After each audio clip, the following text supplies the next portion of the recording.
Has there ever been an experiment done to prove that the Earth is revolving around the sun? Yes, there was several experiments in the 1800s.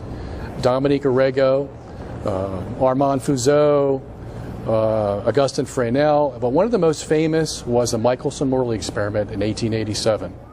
Let's assume the ether frame moves relative to the Earth from left to right. Michelson-Morley used a half-silvered mirror to split a beam of light so that it travels in two different directions along two paths of equal length. This is the light beam before it is split. Moving in a perpendicular direction to the ether frame, this beam would be blown off course and would have to travel a little further. Traveling back down this path again, perpendicular to the ether, would also move this beam off course, if the ether existed. This beam, moving parallel to the ether and in the same direction, would increase its speed. This beam, again parallel to the ether, but moving in the opposite direction, would be slowed down. Here the two light beams are recombined together, and if they are in phase, they will constructively interfere. But if the speed was different in the two paths, they would combine to give an interference pattern. No. Tell us about that. Well, they used light beams to measure whether the Earth was moving, and they found that there was no movement. The Earth has to be moving 30 kilometers per second to complete its annual revolution, and they found out that it wasn't moving in a very precise. Michelson could have calculated it to 1/100th of what he got in his experiment. That's how sensitive his instruments were. What did the experiment involve in terms of apparatus, so we can get a concrete understanding of what they found? If the Earth is moving around the sun, and we shoot that light beam in the direction that the Earth is moving, okay, and then we shoot another light beam perpendicular to that, well, the one that's in the direction of the Earth's movement should be impeded in some way if it's moving through space, whereas this one that's going perpendicular would not be impeded. Why not? Because it's not going through space. It's just going north and south. Okay? And what they found, they expected to have a 30-kilometer difference between these two light beams. There was no difference. So the natural interpretation, and even Einstein admits this, Mach admits this, Born admits this, the natural interpretation is that the Earth isn't moving. So how do we get out of that? Well, you invent special relativity. And now you say, well, the reason that light beam wasn't affected when it went toward the motion of the Earth is because the apparatus shortened. Huh? Yeah, Michelson's apparatus shortened as it was going with the Earth in its orbit around the sun. No, wait, you're telling me that the contraction of mass was invented to explain away the results of the Michelson-Morley experiment? Yes, and that's what my book will tell you, and it's been admitted by all the scientists. Well, isn't there any experimental confirmation that as you approach the speed of light, there's a contraction effect? The impression is that there's all kinds of experimental confirmation. That was invented. There's no proof to it. Really? Yes, all the physicists will tell you there's no proof to it. Not that I'm surprised, you understand. Yeah. I know what the scientific community is capable of in terms of mass deception. Evolution is a mass deception. But I wasn't aware that they don't really have any even purported scientific confirmation in terms of physical measurement. No, nobody of the contraction effect. Nobody measured a contraction. But they put it into a mathematical formula called the Lorentz transform, and it's probably the most famous equation used in physics today. Does anyone expressly admit that, hey, we had to come up with this contraction effect because otherwise we're stuck with a motionless Yes, Earth? the very guy who invented it. Tell me what he Lorentz. admitted. Heinrich Lorentz says, I don't have any other explanation to this experiment of Michelson-Morley unless I contract the apparatus. Otherwise, we're going to have to believe the Earth is standing still in space. Unbelievable. Yeah. Can you give an approximate page reference for me to your book? I want to go back and read that right away. I'll send you an email. I'll show you where it is. If a telescope is pointing at a star, and both are stationary, then obviously the light comes straight into the telescope. In 1729, Bradley found that he had to tip his telescope forward very slightly to get a star in the center of his telescope. It was assumed that this was due to the motion of the Earth around the Sun. Let us assume that the telescope was moving at 5 miles an hour and had to be tipped 5 degrees. This 5-degree tipping, however, could equally be caused by the ether moving at 5 miles an hour, carrying the stars around the Earth. As we see here, the light would be coming in at the same angle, and the telescope would still have to be tipped 5 degrees. So tipping the telescope does not tell us whether it is the starlight moving or the telescope moving. However, there is a simple experiment that can determine whether it was the Earth that was moving or the ether and starlight. All that you had to do was record the tipping required for any particular star, then fill the telescope with water, which greatly slows down the speed of light in the telescope. So here is the moving telescope filled with water, tipped at 5 degrees, and you can see that the starlight does not now reach the eyepiece at the bottom. This is because the starlight moves much more slowly when passing through water. However, if the telescope is tipped further, say 10 degrees, then the starlight will then be visible again in the eyepiece. It has to be tipped further because the light is now slower when in the telescope. But if the starlight is going past the telescope at 5 miles an hour, then when it is filled with water, no further tipping is needed because the light is coming in at 5 degrees anyway. The starlight stays on the same path but is only travelling slower in the water. To recap, if it is the telescope that is moving, then when it is filled with water, it has to be tipped further to see the star.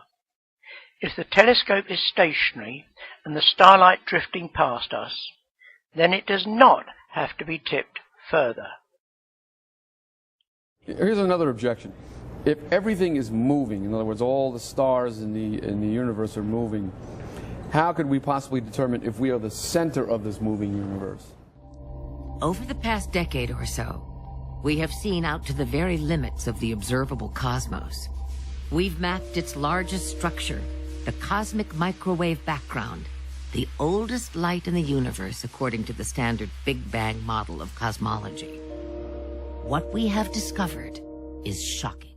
On the very largest scales, we see a pattern of really big hot and cold spots which line up around a special axis, which has been dubbed the axis of evil. And it's quite puzzling. Why is there a special direction in space? Well, you know, it's interesting that you asked that because in 2009 they set up a probe called the Planck probe. It just came back with the results in 2013 in March. I don't know if you heard about it or not. No. The European Space Agency set it up in cooperation with NASA. This was the third attempt that they had to nullify the data that they were finding in the cosmic microwave background radiation that permeates the whole universe, that the Earth was in the center of the universe. The first one they set up was in 1990 called the Coudre probe. It came back, showed the Earth was in the center. The WMAP was the second one in 2001, came back with the same data. And what they tried to do was say that this was all an error. It was some kind of misreading, or it was there was contamination in the apparatus or the sky or whatever. So they sent up a third probe in 2009, just came back in 2013. Guess what? Same exact results. Same exact results. And what were the interpretations? Well, the Earth has to be in the center of the universe. And we have somebody quoted in our book, Lawrence Krauss of the Arizona State University, who says, yeah, this means we're in the center of the universe. Let's pick up on that point a bit. You mentioned that the background radiation, microwave radiation in the universe, supplied data from which it became apparent that the Earth was in fact at the center of a moving universe. Explain why that is so. Why do these data confirm that? Okay. Well, the Big Bang Theory predicts that there was an explosion 13.7 billion years ago. Okay?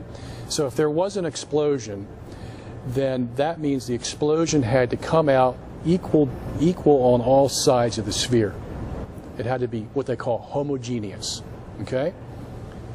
And that's naturally accepted. It's like homogenized milk. Sure. You know, you shake that thing up and you can't see one place from another place. It's all homogenized. And that's what they needed for this Big Bang universe. What they found when they sent these three probes up, yeah, some of it was homogeneous, But it's like having a bowl full of Jell-O with two swords going through the middle of the Jell-O. What are the swords? The swords are the orientation of the cosmic microwave background radiation throughout the universe. What do you mean by the orientation? Okay, there's hot and cold spots they found. It's not homogeneous. There's hot and cold spots in this microwave background radiation, and if you align all these cold spots, it forms an X through the whole universe. Unbelievable. And guess what's in the middle? Oh, you're kidding. No. This is what the data shows. This is what the data shows. Okay, come on now. What mainstream publication recognizes The this? University of Michigan, Dragon Hutterer, Craig Copey, Glenn Starkman. These are all the guys who have done all the work on this microwave radiation. They write it in their papers. They wrote one in 2004, 2008, 2010, and 2012, and they're writing another one on the Planck probe. So you're saying these space probes were designed to explain away the X represented by the hot and cold spots? They wanted to make sure it wasn't an accident. Okay, so there were how many probes in total? 3 in 20 years. And you're saying that all 3 confirmed what then? That the Earth is in the center of the universe. On the basis of the hot and cold spots? Yes. Whose alignment represents an X. An X. And at the center of the X is the Earth. Right, and they call that X the axis of evil. That was coined. Scientists call that the axis of evil. Called it the axis of evil. That was coined in 2004 when Bush went into Iraq. Remember, he called them the axis of evil? So this cosmologist just picked it up and said, yeah, well, here's the axis of evil right here in the universe. So, in other words, they're enraged by the finding. Oh, yeah. Because it upsets their worldview, which Yeah. has to displace the Earth's special position in the universe. Yeah.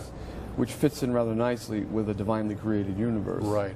Made for man. All of cosmology is based on what we call the Copernican principle. Every piece of data that they get in their telescope has to be filtered through the Copernican principle. And that's what the Big Bang Theory does, NASA does it, ESA does it, everybody does it. The upsetting thing about this microwave radiation is it just totally defies the Copernican principle. The last probe confirmed that as well, you say? The last probe, yeah. As a matter of fact, where was that result reported? Obviously everywhere, but give me some examples. March 21st in the European Space Agency report. As a matter of fact, it's in our movie. What's their attempt to explain the latest probe's findings away? Anomalies. Anomalies? Mm-hmm. And all the anomalies conveniently line up in a non-anomalous way to verify their model. Right. This is amazing. So this brings us to the question of motive. We've been hinting at it throughout the discussion. There's obviously a motive at work here. Many people have recognized, not just believers, not just Catholics, but people like David Berlinski, for example, that science has become an ideology. Maybe you could take up that theme as we close out this interview. Yeah. Isn't there an ideological component? Yeah, I would even go so far as to say it's a religion. Science is a religion today. It's scientism.